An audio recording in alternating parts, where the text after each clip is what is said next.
Thanks for everybody being here. Just to echolocate how I'm involved, my family, I have 5 brothers. We had a family place, but with 5 brothers and 14 nieces or nephews, that wasn't going to work for me and my 5 kids. So we started searching north, south, east, west for a great place. And literally over 5 years, just would go spend the summer. And we actually rented the Beeman's house on Lake Kachess in 2007. And on our way out, drove down the road between here and Easton and saw a bunch of new parcels for sale. And that unleashed an odyssey where we bought a parcel there at the top of the market. We built a house at the most expensive time to build a house. And then we moved in right at the time all the banks wouldn't finance anything. So it was really a sweet move. But we live between here and Easton, kind of a house all by itself, a little bit up the mountain. And so it's kind of fun to see a bigger community because we're all by ourselves pretty much. How I got involved, kind of like what Bob said, I got something in the mail that said, hey, there's this document and you might want to look at it. And it said to go to the website and download it. And I started downloading it or trying to download it, and I waited and waited and waited. It was like 300 megs. It was a giant document, right? So then I sent them like, and then I got a disk, and then I started looking through this, and it took all that work to get to the one conclusion: they're draining our lake. Okay, it didn't really come out in front, and so I started saying, well, let's look into this. And the more I dug into it, the more I realized there was no data. Like I'd ask someone, what happens to the lake when you do that? And they couldn't answer that question. I said, well, how can you be this far along in a plan and not answer that question? So I went to the Bureau of Hydrology, Hydromet data, and I downloaded 100 years of everyday water levels in the lake. And I recreated the data that says, if you start draining more water, how much water is there? And the answer is, this is a deficit watershed lake. They built the dam the right size to pretty much say, in general, it recovers. In a bad year, it takes more years. If you start taking more water, and I'll show you the data, this lake just keeps dropping. Because other than the 100-year snowfall, there's just not enough water. It's the right size reservoir for the watershed above it. So I started digging into that. I'll get into my presentation, but that led to meetings with Bureau of Rec people and meeting back in DC with Senate staff and with congressional staff in the House, and all these people moving ahead with this giant project without even being able to answer the basic questions. And I, as someone who's never really been involved with government and policy, I was like shocked. I said, literally, if this happened in the private sector and it was this bad of analysis, you'd all be fired. Okay? And I would be happy to be the one doing it, quite frankly, because this is terrible analysis. So I've been browbeating the Bureau of Rec now for 2.5 years to get better data. Now you've heard the word NIMBY. We're all NIMBYs. You may not be, right? But we're all not in my backyard people. We're the people that get affected by a project that everyone else might like, but we're the ones who don't like it. I've tried not to be the NIMBY. I've tried to be a data analyst that says, show me your data, and if it's a compelling story for why we should do this for the good of our community and the public policy, fine. Don't like it, but I get it, but I've never been able to find the data that supports that pop track. So I'm going to share with you today analysis I've done over multiple 600, 700, and 800 page documents. I'm a little bit of a data geek. And just tearing apart these things, because what the Bureau of Rec likes to do is throw lots and lots and lots of data at you.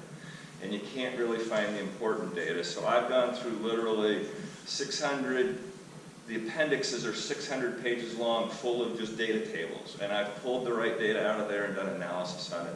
They don't usually expect someone to do that. Okay, so part of this is I'm just nagging them, and I'm drawing conclusions from their data because I want them to be responsible and accountable for being a fact-based answer for what they do, even if I don't like it. So that's kind of my priority, and that's what I'm going to share with you, is pulling all that data together and kind of what did it say. Okay, so my message is really to 2 people. We're NIMBYs, so no one cares about us. It's about farmers in Rosa, because they're going to be paying for this whether it works or not, right? And Washington taxpayers, who will be paying for it whether it provides a benefit or not. And they need to be able to answer those questions effectively. And in fact, some of the Rosa farmers were so concerned about this that when the draft environmental impact statement started coming out, they put an ad in the Yakima paper that said, wait a minute, This feels like big ag farmers trying to force stuff down small farmers. We're not sure we like this idea, right? So, and the real questions that we need to answer is how much water will the farmers really get? How much will it cost? Because at some price point it isn't worth doing. Farmers may not acknowledge that, especially when other people pay for it. Okay, but at some point it's a bad public policy decision. Okay? Is it good for the farmers if we did it, and the taxpayers, right? And what are the projections accurate and objective? That's my 800-page documents going through them. Is this hold water and is it accurate? Maybe just let me take an aside. My background is I'm an analyst and a strategist, a consultant. I have a Stanford MBA. I've spent 20 years of my career literally doing consulting projects where we get data, we tear it apart, we present the answers for the most important information. So this stuff's right over home plate for me. Very comfortable doing it. I am not a hydrologist. Apparently sometimes it doesn't qualify me to look at numbers that actually represent water versus maybe money or something like that, okay? So, but are they accurate and objective, right? And we need simple, direct answers from the work group, okay? Good answers and bad answers. We just need those simple answers out there, and if we're just the NIMBYs and nobody else wants, everyone else wants to do it and we don't, but they're good answers, okay. We're going to sacrifice for the good of our broader community at some level. Some of you may not be comfortable with that, some may be okay with that, and that's fine, but it isn't decisions made on bad data and biased projections. All right, so let's look at the lake. Here's my 100 years of data I went and pulled. Theirs was pretty close to mine, actually, so I felt good about that. But here's the actual maximum water level of Lake Kachess from 1926 to, I think I went to 2006 here, at this point in time. Right, and that's an important history because every time you see it up here, we're pretty happy, right? The lake's full. Every time you see it down here, you know, it's low. I'll just tell you, the low water marks, if you did that, about as low as they take Kachess is 50,000. That's the lowest they've really ever taken it. They try to keep it above 150. And the reason for that is twofold. Old trout, because there's a cliff right between Little Kachess and Big Kachess, and if they drop the water below that, it creates a cliff and the trout can't migrate, and they're at least a threatened species, and they don't want to do that.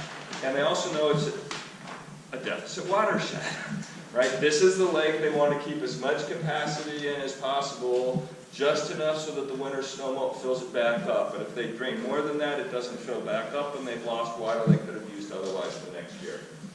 But to do this, you really got to look at the history and say, what are the eras that we had? So one era was infrequent major droughts, back in the 20s and the 30s.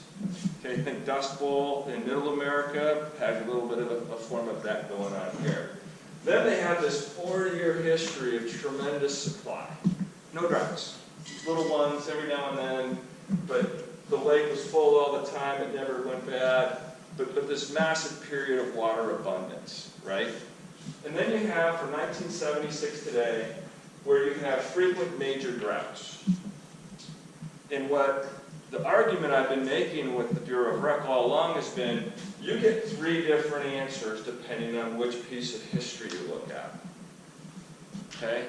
So it's really important which one you pick and that you understand what kind of bias it introduces into the answer you're going to get. And I'm not opposed to looking at all, but then you got to say, well, what we're really doing is aggregating infrequent major droughts, frequent minor droughts, and frequent major droughts, and throwing them all together. Doesn't it seem like a better idea to say, what do you expect to happen in the future, and let's at least kind of build a model around our current expectations. I'll share with you later, they don't do that. That's called sensitivity analysis, and the Bureau of Rec isn't entitled to guess what the future might be. They have to deal with what history is. And they want to use this entire history to represent what might happen this way. I don't know that that's right, I don't know that that's wrong, but that's kind of their approach. It says we got to use the history. Okay, so that's what we're going to do. What I did with my analysis is I looked at 1976 on.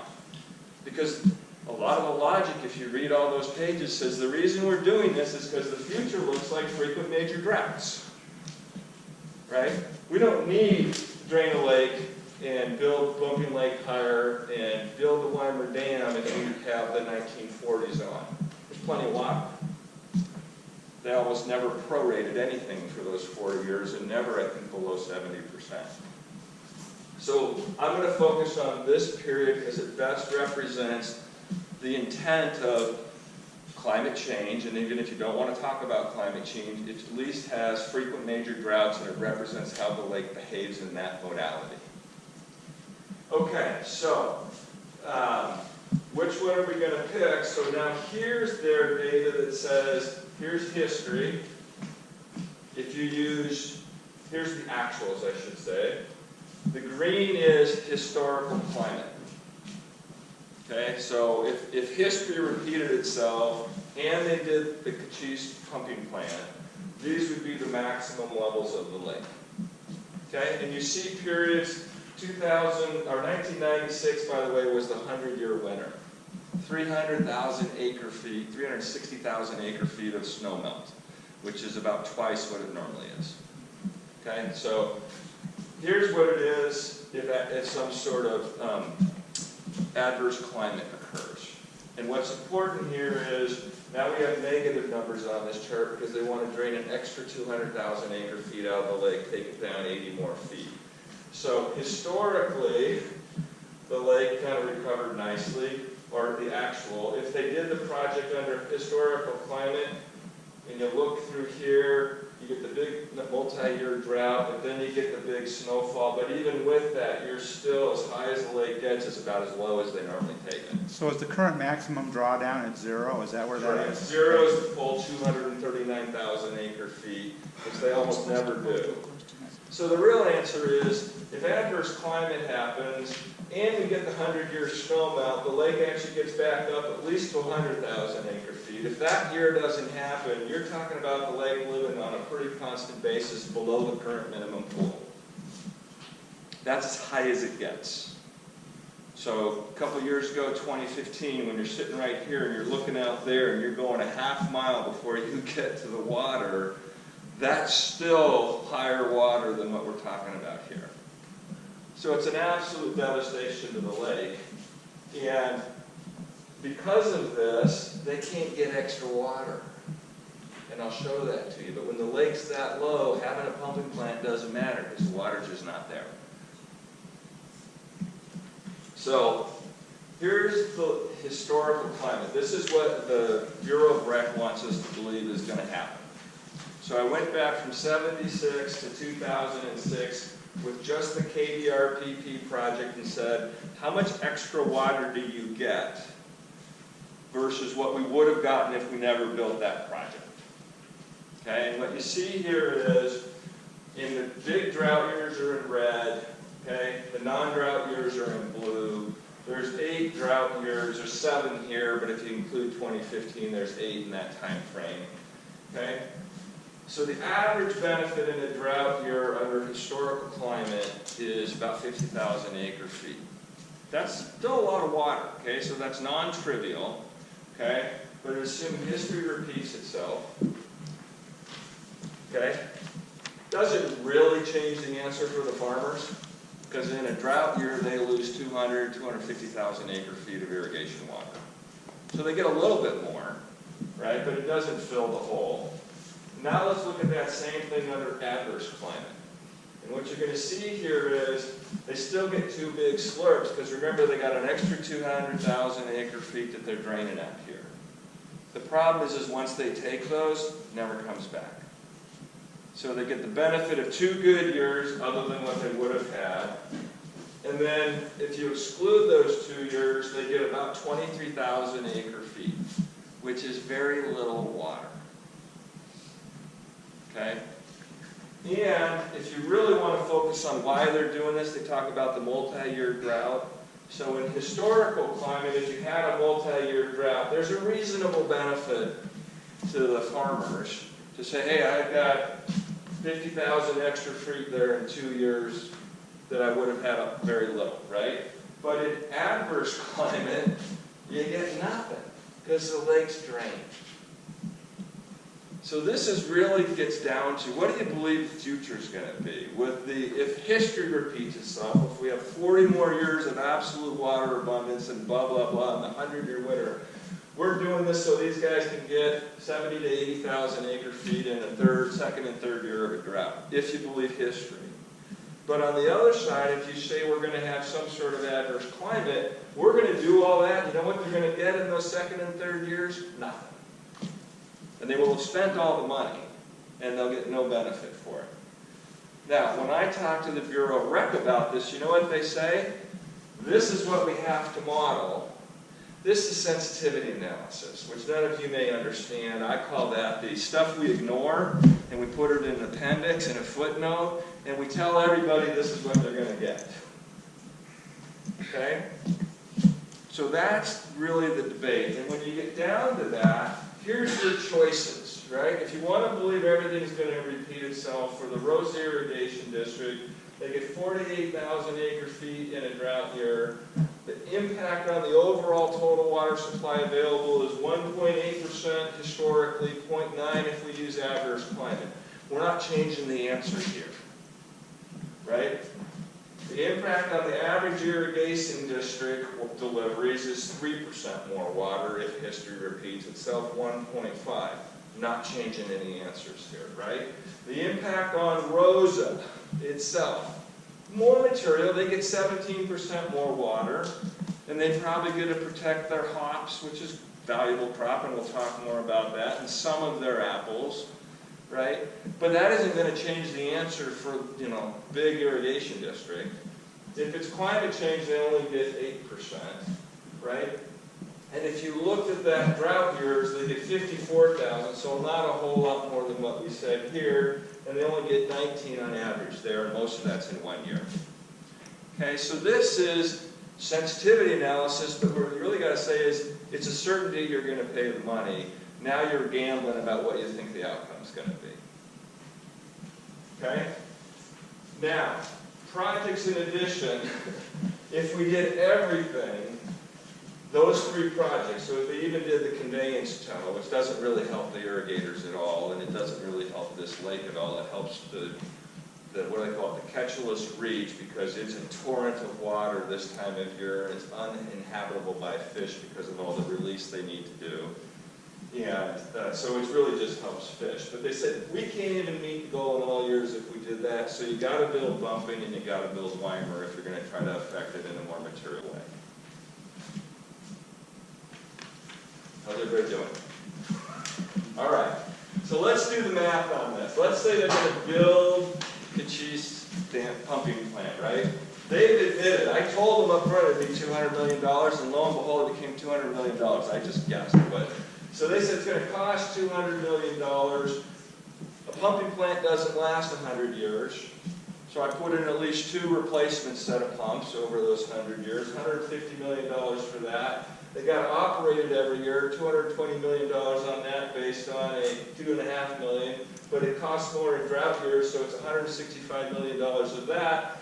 Total cost of that project in nominal dollars, $735 million. If you do a present value calculation of all that, it's a $360 million project. Okay? How are you? How that translates into how do we think we pay for this? Well, if you're a farmer, you borrow $200 million, right? You pay it off every year to the tune of $13 million, and on average, you got to throw $4.28 billion into operating expenses. So you got to come up with $17 million a year, just if you flatline all that. Okay? If you take that $17 million and now you start to divide it back into how much water you're going to get in a drought, which is what you care about. A year where you're not having a drought, you don't really want to pay anything for that water because you don't need it. So I'm not even counting the dollars they wasted in years they didn't do it. I'm just saying in the year of a drought, if you're going to spend $17 million and you think historical climate's going to work, it's going to cost you $361 an acre foot of water. If you believe in climate change, it's going to cost you $755.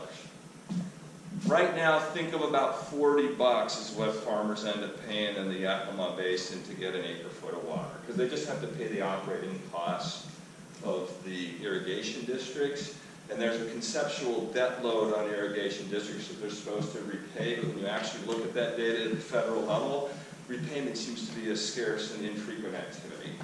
You'll see congressional forgiveness of debt more than you'll see actually repayment from farmers, and that's not just in Washington. So what about the non-drought years? Isn't there a value they still have to pay on those? They still have non-drought to years? pay, but they didn't need it. But they didn't need it, so they're. It should be even higher.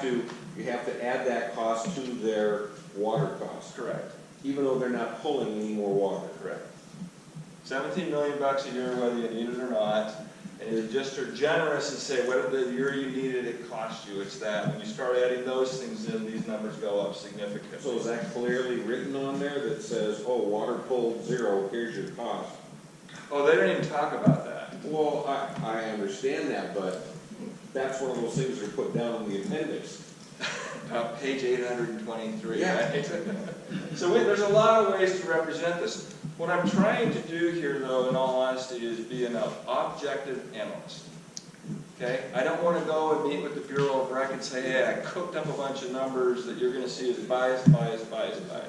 I used your data, I reported it the way you represented it, and I have not judged it other than to say I am drawing that data to full conclusion on the impacts it's going to have, so that those simple 4 questions I laid out up front, right? How much water are you going to get? How much is it going to cost? Are the projections accurate? So you can help answer those questions very simply.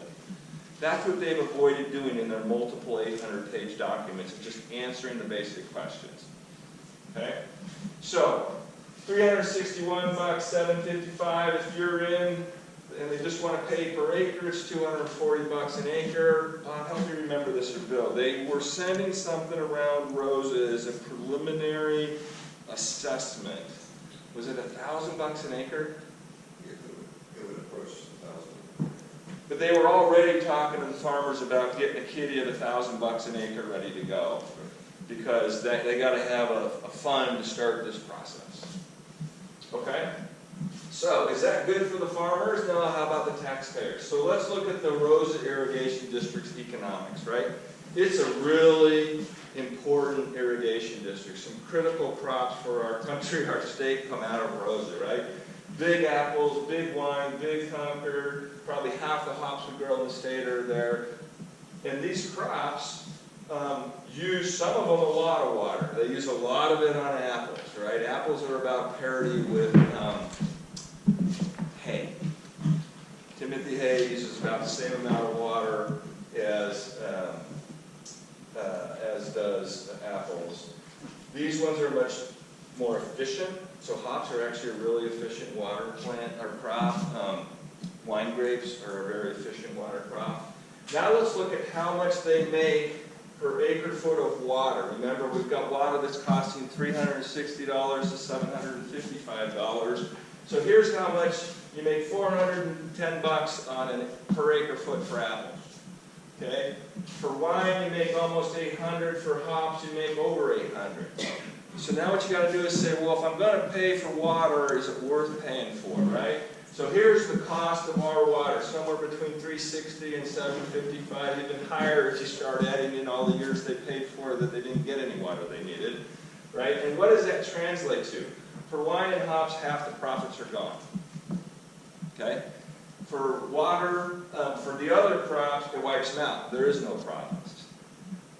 Which gets to the really actually important issue. If you have apples and they die, it's $25,000 an acre to replant it. That's a serious problem. Okay? And we should be talking about what happens when that happens. Right? You're not going to stop that with 23,000 acre feet of water. They're going to die anyway.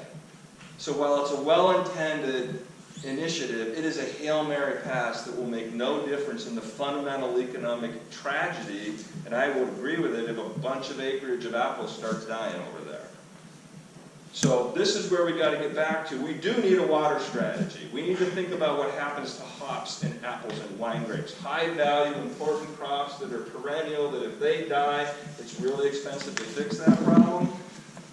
The Yakima Plan projects don't fix that. Okay, and the reality is, even with all those projects, at Bumping Lake, the Weimer Dam, you still aren't fundamentally changing the equation that crops are going to die. So you need a water strategy, not a water storage mentality. And how do we think about using the water we have to its highest and best use? And Rosa's a really important irrigation district given the value of the crops. So let's look at the rest of the non-Rosa part of the basin. Here's all the other crops outside of Rosa and Kennewick grown in the basin, right? And you still see hops at 91 million, apples at 78 million, blah, blah. Here's Timothy hay at 30 million. So there's a lot of dollars over there, important crops we still need to protect. So what you have to be thinking about is, well, wow, I don't want to take that $400 million a year business plus another $400 million probably coming out of Rosa's, so you got $1 billion of value, and I don't really want to trash that, but I certainly want to use that scarce resource, water, as efficiently and as strategic as I can. So let's do a similar kind of analysis of saying, what's my revenue per crop of all these other things? And some you'll recognize because here's hops again, and here's apples, and vegetables are a pretty good thing, and the wine grapes make a lot of money. But you're starting to see a little stubby things in here, right? A whole bunch of crops that use a whole bunch of water but don't make a whole bunch of money. And then we reapply, or how much is it going to cost? And you get to this point where you say, we're throwing $300 water on $100 crops. That doesn't make much sense. That's where Jay the analyst says, I'd fire all of you because that's as stupid as you can get. You've got a much better choice to take the people who are using this water, pay them $200 where they double their profits, and let these guys have the water at a 30% discount for what it would have cost them to build some projects that won't deliver the benefit anyway. That's good thinking. What we got now is just kind of government projects run amok in the politics. And I'm not disrespectful of the politics, but when the facts start disconnecting from the politics, I get very frustrated. So, now what happens when that happens, all right? Well, here's what's going on at Lake Kachess. And the red line here is how many months out of the year the pumps are running. And what you'll notice here is they're running all the time. Because when we drop that lake below zero, we have to pump water out to get to feed the 38 CFS we have to have constantly flowing out of this lake to meet the fish endangered species requirements. So even though they're not using it for irrigation, we have to keep pumping water all the time. Which is why the pumps never go off. And the reason they never go off is because the water is always constantly below the minimum pool. Okay? Now, if you're not Rosa and you see this, you might think that the water you took last year was the water I'm entitled to this year. Because you're pumping it out and you're not paying attention to what I might need next year, and I got water rights just like you. So there's this just snake pit of future litigation that's going to happen when it turns out Rosa stole a bunch of Kachess water and stole senior water rights from Kachess and Sunnyside and others. You're going to see a whole nother list of litigation, but it's going to be farmer on farmer, right, about you taking my water. They don't even talk about this. Okay, so let's think about is it good for taxpayers and about assumptions. So I talked to you earlier about how Bureau of Rec says they have to use the historical record, not an option not to do that. Don't like that answer, but I guess if that's the way, and they call these the principles and guidelines, so that's a set of instructions for how the government's supposed to review these kinds of projects, and then the principles and guidelines that says you must use historical data. Don't like it, but that's the rules, okay? So, I push them on this, and I said, well, what about climate change? I said, well, adverse climate is just for sensitivity analysis.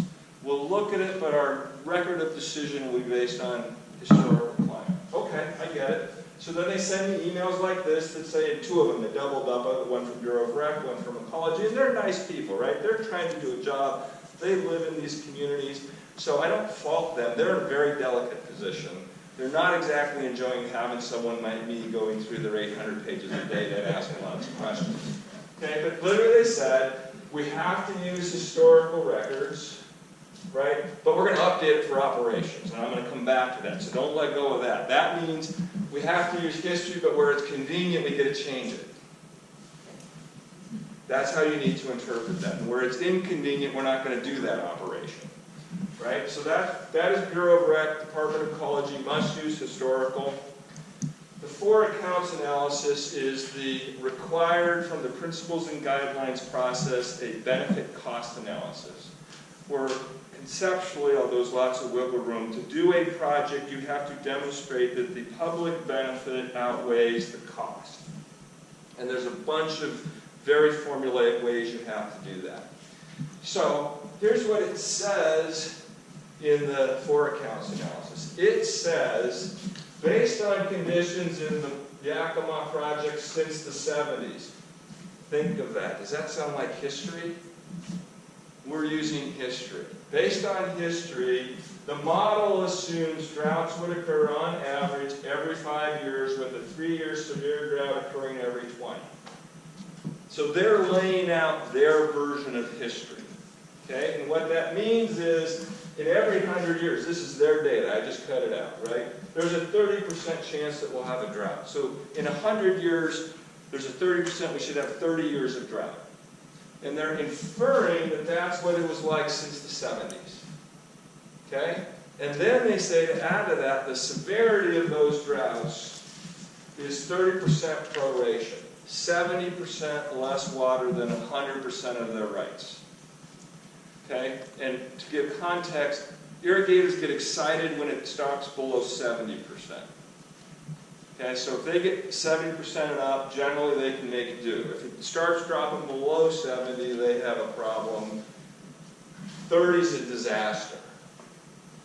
Okay? And then they said, we figure when there's a severe drought, it's going to cost $150 million unless we intervene. So the math in the 4 accounts analysis is 30% chance of a drought. It's going to cost $150 million every time it happens, 30 times in 100 years, because we're going to assume a 30% proration level. Okay? Now, interesting, these things appear to hold together. Let's get the real facts on the table, because they have a lot of facts. So the first one is, real droughts only occurred 17% of the time since the 70s. And the average severity of those droughts is 50%. They are operating that this number here is 30%, not 17, so more, almost double. And that this is 30%, so twice as severe a proration level from the 70% level, from 20 down from 70 versus 40 down from 70. And now here's the inconvenient facts, right? These are the 8 droughts in that time frame. These are the actual proration levels from their data in the model that average 50%. I got a report, literally the hard copy report from the Bureau of Rec. And by the way, they only have data for whatever reason back to 1977. But even if you take that data and do the same calculation, it's a 53% proration level. If you go all the way back with those 40 years of no droughts, it's 48% since 1926. But for some reason, they're increasing that from 50 to 53. Remember, it's that difference between 70 and below. So the reality is we're in a drought year 20 percentage points below 70. They're modeling 100% over that, 40 percentage points below 70. Right? And remember, they get to click in $150 million into the benefits every time that thing bingos. Okay? And then if we look at, so that's the 100%. Now let's look at the frequency. It's only, they're using droughts 30% of the time, real data 17% of the time since 1970. If you cheat them a little bit, let them go from 77 to 2016 with their own data, it's 20% of the time. If you do the 26 to 2000, it's 18.7%. So they're overstating the frequency of drought by 76%. Okay? And the impact of doing all that means you have to give the benefits that they talk about a haircut of 2/3 to get to what it really should be. And that's simply by getting the factual history of the severity of droughts and the frequency of droughts right. Okay?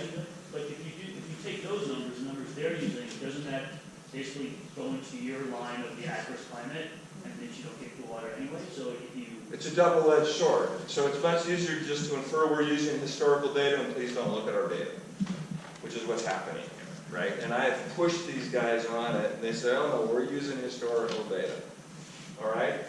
So what do you gotta do? In their documentation, they do have some sensitivity analysis, and I'm trying to say, well, how do we really adjust this? So they say at 30%, if you look at the net benefits of the project over 100 years, they calculated 700 and some million, rounds to $800 million of benefit. Then they say, but if we go all the way to 20%,